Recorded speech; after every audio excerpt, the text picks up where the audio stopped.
1972. Cette année-là, Odiéné vibrait au rythme de l'indépendance. La ville accueillait pour la toute première fois la fête nationale. Pour les plus âgés, les années passent, mais la mémoire reste intacte.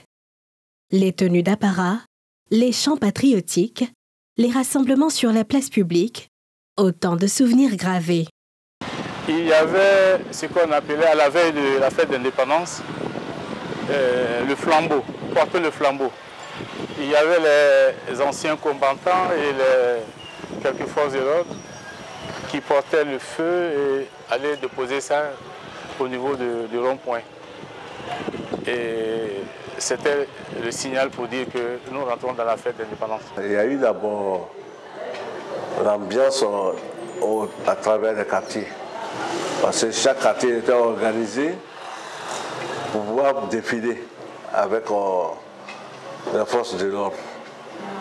Donc il y avait des trophées qui étaient attribués à chaque quartier, au meilleur quartier qui allait mieux défiler. Au niveau du défilé, c'était la population d'abord civile, organisée par chaque quartier. Parce qu'aujourd'hui, on avait 18 quartiers. Aujourd'hui, nous sommes à 24 quartiers. Tous les quartiers étaient organisés par les chefs de quartier et la jeunesse qui défilaient avec les filles. Pour certains, ces célébrations décentralisées permettent de valoriser chaque région, de créer un sentiment d'appartenance et de fierté locale. Les fêtes tournantes ont été une occasion pour beaucoup de villes d'atteindre un certain nombre d'infrastructures et qui a boosté leur processus de développement. En ce moment-là, Odiéné venait d'avoir son premier préfet en 1970 et 2 ans après, c'était la fête de l'indépendance. Et tout de suite, on a eu une nouvelle préfecture, c'était les premiers étages, en R+1.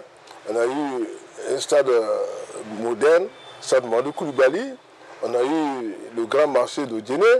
Et on a eu aussi la résidence du préfet, on a eu la résidence du président de la République, on a eu les premiers goudrons ici à Odiéné, on a eu le lycée moderne. Donc bref, c'est pour dire que les fêtes tournantes étaient des occasions vraiment de booster le développement de certaines localités. Tout le monde souhaitait avoir l'indépendance parce que quand il y a l'indépendance, il y a beaucoup de choses qui arrivent à cause de l'indépendance. D'abord, le stade Mamadou Coulibaly a été construit.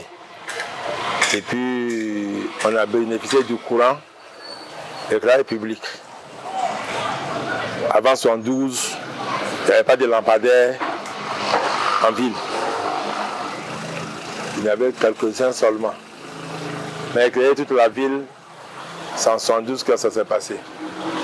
Plus de 5 décennies plus tard, ces souvenirs continuent de résonner dans les cœurs.